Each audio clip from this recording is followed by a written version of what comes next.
కళ్యాణదుర్గ నియోజకవర్గంలో ఆ గ్రూప్ ఈ గ్రూప్ ఏవీ లేవని ఉన్నదల్లా టీడీపీ గ్రూపేనని అన్నారు ఆ పార్టీ అభ్యర్థి అమ్మిడినేని సురేంద్రబాబు.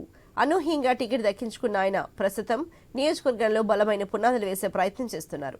ఒకవైపు అసమ్మతి నేతలకు ఏకతాటిపైకి తీసుకొస్తూ మరోవైపు ప్రత్యర్థి వైసీపీపై మాటలతో అటాక్ చేస్తున్నారు. చంద్రబాబుపై ఉన్న నమ్మకమే తన విజయానికి బాటలు వేస్తుందంటున్న సురేంద్రబాబుతో మా ప్రతినిధి రామాంజనేయులు ఫేస్ టు ఫేస్.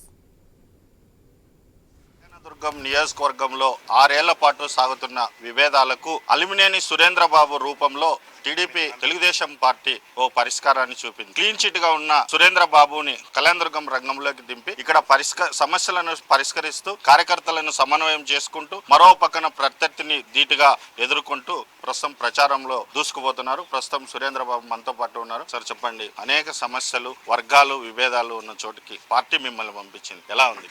సమస్యలు అంటే కళ్యాణదుర్గంలో చాలా ఉన్నాయి. ఎక్కడికి వెళ్ళినా సమస్యతోనే ప్రజలు చెప్తున్నారు. ప్రతి ఒక్క చోట నీళ్లు లేవని, లేకపోతే ఆరోగ్యంగా, ఎందుకంటే ఆరోగ్యాలు చాలా వరకు ఇక్కడ లివర్ ప్రాబ్లమ్స్ కావచ్చు, కిడ్నీ ప్రాబ్లమ్స్ కావచ్చు, లేదా యూత్ కి ఉద్యోగాలు లేవనడం కావచ్చు, ఇట్లాంటి సమస్యలు చాలా ఉన్నాయి. అవన్నీ కూడా మనం ఒక సకాలంలో పరిష్కరించాల్సిన టైం ఎంతైనా ఉంది. కాబట్టి నేనేం చెప్తున్నా అంటే వాళ్ళందరికీ కూడా రాబోయే 2.5-3 సంవత్సరాల్లో చేతనంత వరకు భైరవాన్ తిప్పకి 114 చెరువులకు నీళ్లు ఇవ్వడం కానీ, ఆ నీళ్లు ఇస్తే ప్రతి గ్రామం కూడా వాళ్ళు నీళ్లు పోవడానికి అవకాశం ఉంటుంది. అది ఎందుకంటే మనకి తాగునీరు కావచ్చు, సాగునీరు కావచ్చు, 2 విధాలుగా ఉపయోగపడుతుంది. అలాగే ఇప్పుడు రోడ్లు లేవు. మండల హెడ్ క్వార్టర్ నుంచి మన గ్రామాలకు వెళ్లే ఏ రోడ్లు కూడా సరిగ్గా లేవు. అవి కూడా బాగుపరచుకోవాల్సిన అవసరం ఎంతైనా ఉంది. అవన్నీ కూడా ఒక 2-3 సంవత్సరాల్లో మనం అవన్నీ కూడా ఒక రకంగా కంక్లూజన్ వచ్చి కంప్లీట్ చేయాలని ఒక ప్రణాళిక తయారు చేస్తాను. ఇన్ని రోజులు ఉన్నటువంటి ఇక్కడ టీడీపీ లీడర్లు ప్రస్తుతం మరి ఇప్పుడు మీతో కలిసి వచ్చారా?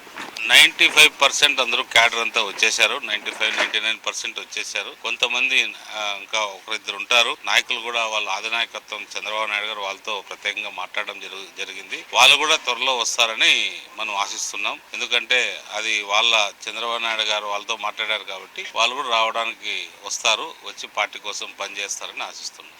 ఇక్కడ ఉమామహేశ్వర నాయుడు అంటున్నట్లుగా ఏమన్నా ఇండిపెండెంట్ అభ్యర్థిగా పోటీ చేస్తే మనకి ఏమన్నా నష్టం కలిగే అవకాశాలు ఏమన్నా? నా దృష్టికి అయితే ఇండిపెండెంట్ అభ్యర్థిగా పోటీ చేస్తారని తెలియదు. చాలా మంది ఇలాంటి వాళ్ళు ఎవరు అంటున్నారు, కానీ అలాంటి పని చేయరని అనుకుంటున్నా. ఎందుకంటే వాళ్ళందరూ పార్టీకి క్రమశిక్షణగా ఉన్న నాయకులు, చాలా ఏళ్ళ నుంచి వాళ్ళ పార్టీలో ఉంటున్నారు. అట్లాంటి నిర్ణయం అయితే తీసుకోవడమే నా అభిప్రాయం. 2019 ఎన్నికల మాదిరే 2024 కూడా ఖచ్చితంగా వైసీపీ స్వీప్ చేస్తుందని, ప్రతి ఇంటికి జగన్ నగదు రూపంలో డబ్బులు పంపించారు. అవన్నీ ప్రజలకి గుర్తున్నాయి.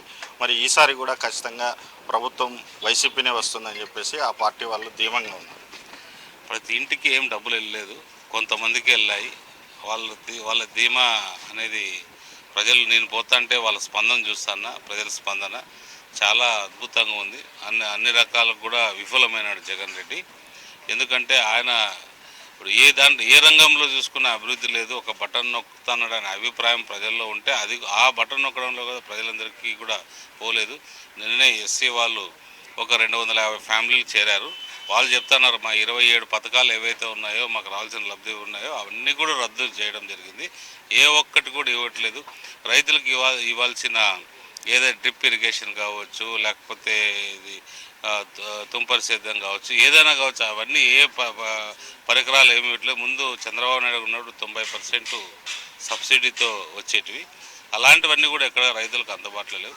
కాబట్టి ప్రజలు ఎవరు హర్షించడం లేదు, ఆయన ద్వేషిస్తున్నారు. మీ పార్టీ ఇచ్చే మేనిఫెస్టోతో పాటు ప్రధానంగా ఈ కళ్యాణదుర్గానికి సురేంద్రబాబు ఎమ్మెల్యే అయితే మీరు ఇచ్చే ప్రధానమైన హామీలు ఏంటి? ప్రధానమైన హామీలు ప్రతి ఒక్కరికి తెలియదు. బట్ గ్రామాలకైతే నేనేమి హామీలు ఇంకా ఏం తెలీదు. ఎందుకంటే ప్రతి గ్రామంకి మనం ఇప్పుడు హామీలు ఇచ్చే పరిస్థితి లేదు. వాళ్ళ ప్రతి గ్రామంలో కావాల్సింది అందరికీ తాగునీరు కావాలి, రోడ్లు కావాలి, వాళ్ళకి కమ్యూనిటీ హాల్స్ కావాలి.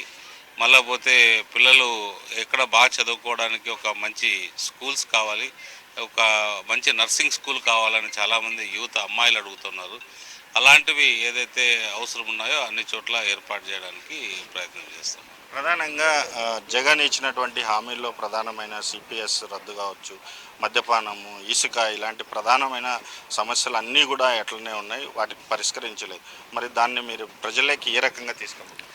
చంద్రబాబు నాయుడు గారు ఇంతకు ముందు అందరికీ కూడా ఎంత ఫిట్మెంట్ ఇచ్చాడు ఏంటి అనేది వాళ్ళే ఎంప్లాయీస్ చెప్తున్నారు. ఇప్పుడు ప్రతి ఒక్క ఉద్యోగస్తులు కూడా చంద్రబాబు నాయుడు వైపే చూస్తున్నారు. ఎందుకంటే పోయినసారి ఉద్యోగస్తులంతా కూడా 1919లో అందరూ జగన్ రెడ్డికి వేశారు. ఇప్పుడు ఏ ఒక్క ఉద్యోగస్తులు కూడా, ఎందుకంటే వాళ్ళకు కూడా చాలని జీతాలతోనూ లేదా సకాలంలో జీతాలు కూడా పడకపోవడం చాలా ఇబ్బందులు పడుతున్నాయి. చంద్రబాబు వస్తే వాళ్ళ సమస్యలన్నీ పరిష్కారం అయితే అనే ధైర్యం వాళ్ళకు ఉంది. కాబట్టి చంద్రబాబు నాయుడు గారు వచ్చిన తర్వాత, ముఖ్యమంత్రి అయిన తర్వాత అన్ని వాళ్ళ సమస్యలు కూడా అన్నీ పూర్తి చేస్తారని ఆశిస్తున్నాను. ప్రధానంగా సహజ సంపదను అంతటినీ దోచుకొని ఇచ్చినటువంటి హామీలు ఒక్కటి కూడా నెరవేర్చుకోకుండా ఉన్నందుకే తిరిగి వైసీపీ ప్రభుత్వాన్ని ఇంటికి పంపిస్తున్నారని, చంద్రబాబు మీద టీడీపీ మీద ఉన్న నమ్మకంతో తిరిగి మరి 2024లో తెలుగుదేశం ప్రభుత్వం రాబోతుందని సురేంద్రబాబు చెప్తున్నారు. కెమెరామెన్ సుధీర్తో రేపటి రామాంజనేయులు, ఐ న్యూస్.